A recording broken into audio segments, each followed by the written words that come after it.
नमस्कार दोस्तों, नई कहानी में आपका स्वागत है। चाय समोसा हो जाए। स्टाफ रूम में सभी चाय समोसे खा रहे थे। बहुत खुशनुमा माहौल था, लेकिन इसकी वजह बड़ी अजीब सी लग रही थी। चंद्रा मैम ने मंगाया था। सभी लोग पूछ रहे थे किस खुशी में मैम खिला रही हैं। वह मुस्कुरा रही थी, बोली, बस मेरा मन था आप सबको चाय समोसे की पार्टी देने का, लेकिन उनके जवाब से कोई संतुष्ट नहीं था। तभी किरण मैम ने इस रहस्य से पर्दा उठाते हुए कहा, चंद्रा मैम ने अपने घर में किसी को रोजगार दिया है, उसी की खुशी में पार्टी हो रही है। अब तो सबके चौंकने की बारी थी। सबकी आंखों में जिज्ञासा के साथ एक प्रश्न भी था कि कैसा रोजगार, और फिर रोजगार भी दिया और पार्टी भी दे रही हैं। ये बात कुछ ठीक से समझ नहीं आई। सबकी तरफ चंद्रा मैम ने देखा, फिर मुस्कुराते हुए उस दिन की तरफ चली गई जब एक हफ्ते के लिए बहुत बीमार हो गई थी। उनसे उठा भी नहीं जा रहा था, लेकिन घर में सास ससुर भी हैं, उनके लिए तो खाना बनाना ही था। बेटा और पति तो बाहर भी खा लेते हैं। अगर वो लोग बाहर का खाना नहीं खाते हैं, किसी तरह उठती, उनके लिए खाना बनाती, बर्तन साफ करती और फिर दवा खाकर लेट जाती। डॉक्टर बोलते आराम कीजिए, मगर कैसे आराम कर सकती थी। उनके पास काम कर भंडार लगा हुआ था। स्कूल से भी उन्होंने छुट्टी ले रखी थी।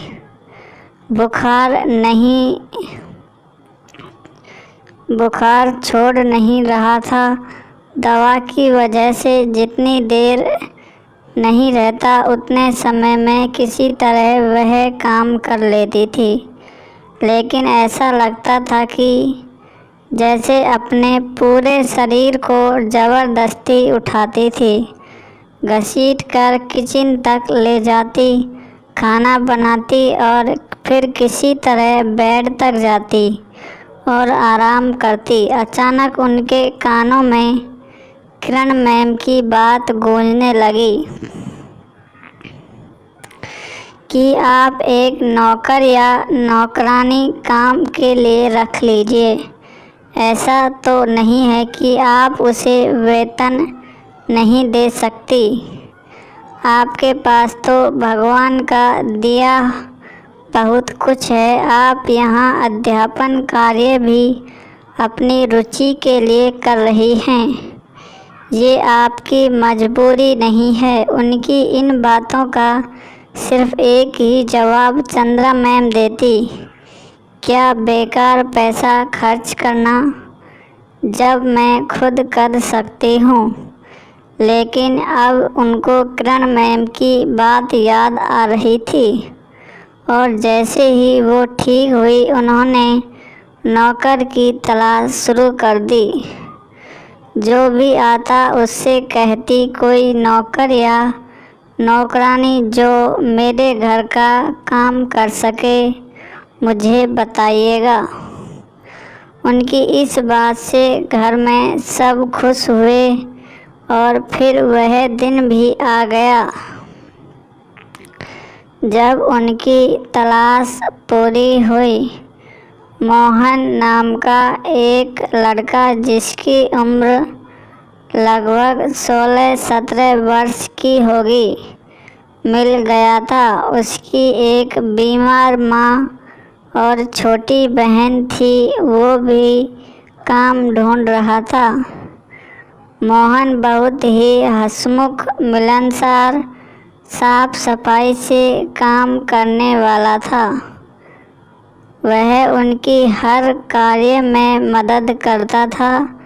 अब वो हर काम बहुत आसानी से कर रही थी, किंतु मन के कोने में अब भी कुछ खटक रहा था कि कहीं वह व्यर्थ ही पैसे तो खर्च नहीं कर रही है।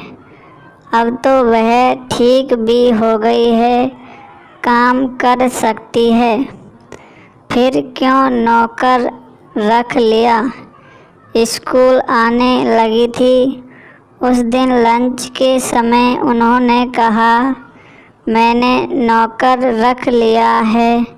सभी बोले, यह तो बहुत अच्छी बात है, आपको आराम मिल जाएगा।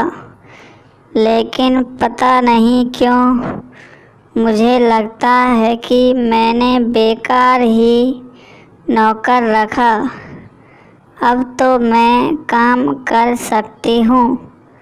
चंद्रा, मैंने अपने मन की खटकन को सबके सामने व्यक्त किया। किरण मैम उनको बड़े ध्यान से देख रही थी। उन्होंने कहा, आपने बेकार में नहीं एक नौकर रख लिया, बल्कि आपने किसी को रोजगार दिया है। आपके पास तो कोई कमी नहीं है, फिर भी आप उस पैसे को बचाना चाहती हैं जो इस उम्र में आपके आराम के लिए खर्च करना ज़रूरी है, और उसके पास कमी ही कमी है जिसको आपने रोजगार दिया है। अगर आप गंभीरता से इस बात को सोचें तो हो सकता है यह ईश्वर की इच्छा है। जिस तरह उसने आपको रोजगार दिया, उसी प्रकार आपके द्वारा किसी और को रोजगार दिलवा रहा है, आपके द्वारा किसी की मदद कर रहा है जिसमें आपको सहयोगी बनाया है। कम से कम यह सोचकर आप खुश हो जाइए। हैप्पी किरण मैम की यह बात सबके दिल को छू गई। चंद्रा मैम के होठों पर एक दिल की गहराइयों से खुश होने वाली मुस्कान आ गई। उन्होंने मुस्कुराते हुए कहा, इसी बात पर चाय समोसा हो जाए। सब हंसने लगे। दोस्तों, एक नई और अनुभव कहानी में आपका स्वागत है। क्लासरूम में प्रोफेसर के एक सीरियस टॉपिक पर चर्चा प्रारंभ की।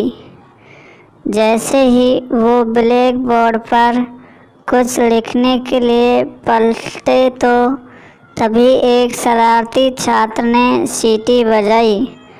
प्रोफेसर ने पलटकर सारी क्लास को घूरते हुए सीटी किसने मारी पूछा, लेकिन किसी ने जवाब नहीं दिया। प्रोफेसर ने शांति से अपना सामान समेटा और आज की क्लास समाप्त बोलकर बाहर की तरफ बढ़े। स्टूडेंट खुश हो गए कि चलो अब फ्री हैं।